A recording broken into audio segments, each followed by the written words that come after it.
I'm Christian. I run the consumer business at a brand called Warmies. For those of you that don't know Warmies, we're a heatable stuffed animal company. We're in retail around 70,000 retail outlets across the US. We're in big box retailers all the way through to independent gift stores. We have a fast-growing D2C arm as well as a marketplace business, which is what I'm responsible for. And then just a brief background on myself as well. I've some work I've done in the past. I founded a hardware business. We invented the world's first collapsible hard case suitcase. Had some investment from a VC in San Francisco. That one ultimately didn't work out. I've led growth at a telehealth business called Helios X, which we bootstrapped to over $1 billion in revenue. Currently sit on the US board there. I've scaled and sold another telehealth business in the GLP-1 space, and right now running Warmies, which we're building towards a nine-figure consumer business. So at my last business, in the GLP-1 space, we worked with a lot of influencers, and it was our biggest channel by far from an ROI point of view. We had a number of creators that we were working with that were driving 1 million plus in tracked revenue for us, and we were typically paying retainer costs of like $2,000 to $4,000 a creator. So we obviously the biggest question was like how do we scale this? How do we unlock it more? So what we had done historically was contract agencies, and we were getting like 100 to 200 qualified leads a week from these agencies. The way that it kind of worked was we would receive a list from the agency. The team would review it by hand. We would give a short list back of creators that we felt like aligned with the brand. We'd then negotiate rates and sampling and various things like that, and then we would track posts manually through spreadsheets. So we would look at like 1 week and 4 week post date. Look at like comments, engagement, yeah, track GMV through UTMs, stuff like that. So what we built to solve the problem of like how do we scale up creators? We built like a semi-automated pipeline. So we now scrape creators from predominantly from TikTok. We built like a scoring algorithm and rubric that against the scraped data. So we look at various things that are important to us, and then we weight them like positive or minus score. And at the end, they get like a score out of like 100, and then we use that as like an auto gating criteria. So anyone who scores under 70 for us, for example, gets gated out as not being a good fit for the brand. And then we build upon the data that we have, and we create personalized outreach DMs based upon the scrape data. And then we use tools like Social Snowball to track and pay and sample affiliates.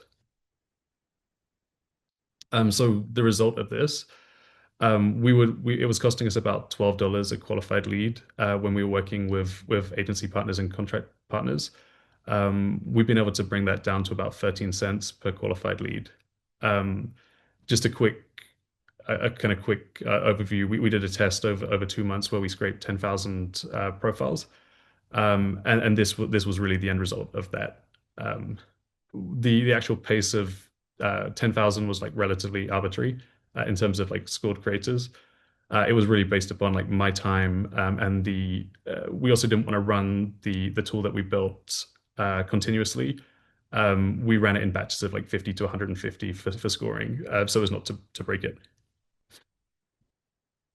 Um, so what's kind of interesting about this is my belief is like when we were working with agencies, those 100 to 200 leads that we got like a week were typically like mid-tier safe options.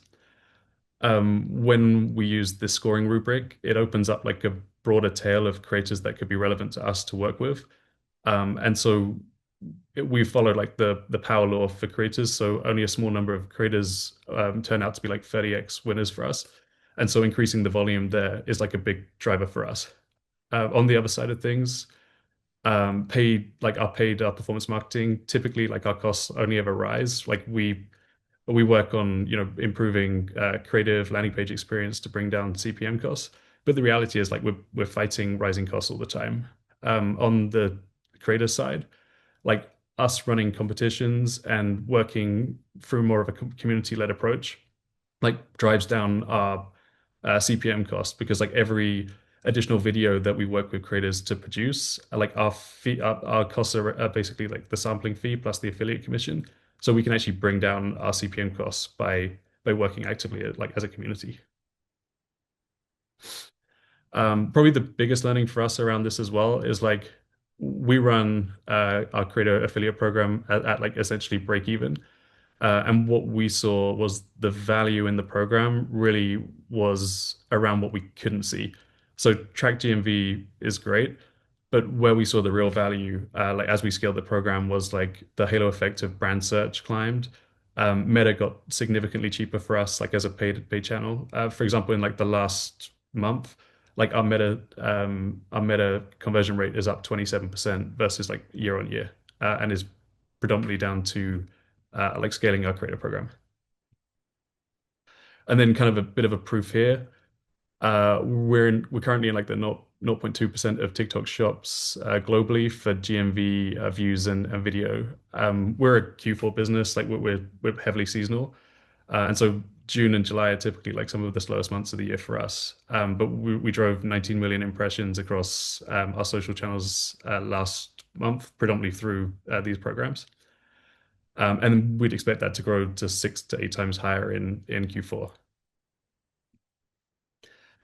So in terms of like how you can apply what we've done, it really just start with a spreadsheet. So take a look at the creators that you are working with today and the best creators and like work out what good looks like.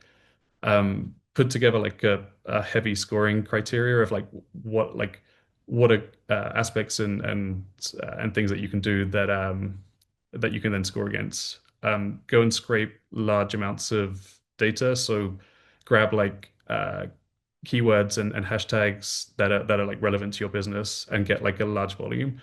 And then use like your scoring criteria as your gate as your gate. So be as specific as possible when you're doing that. Then the other side of things, like with that gating criteria, you can also then test like the personalization side of things and to increase your conversion there. So just a quick framework of like how we have done it. So we leverage a tool called Apify to scrape data. We used make.com as like the framework. We used Google Sheets as like triggers. And then we used LLMs through API connections with Make to score and automate various parts of the process.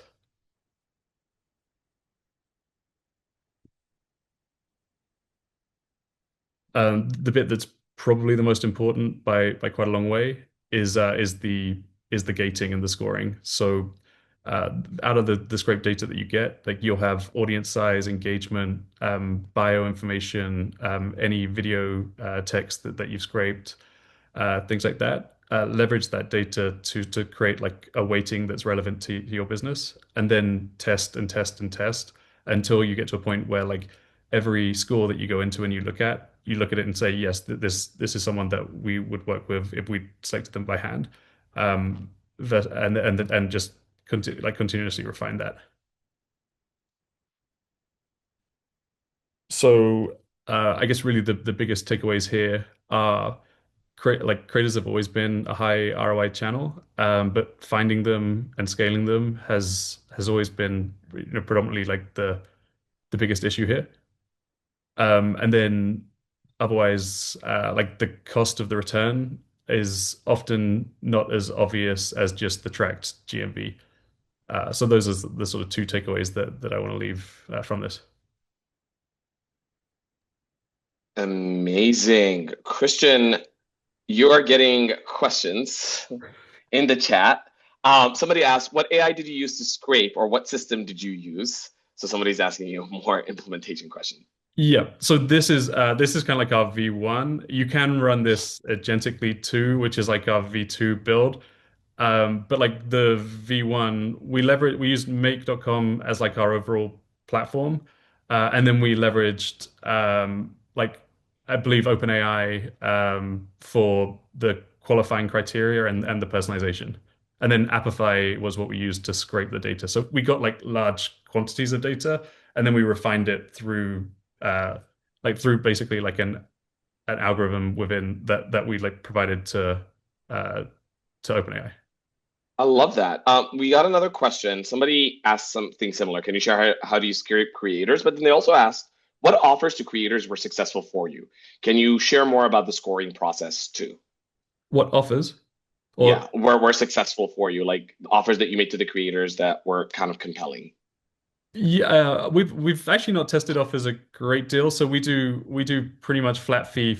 So it has to work for both sides. So we do Yeah. flat fee, 15%, and then we offer like 1 to 2 product samples as well. We know that it doesn't align with everyone, but our goal is to work with creators like at breadth, and then the creators that are really working both ways, like we're working for them and they're working for us.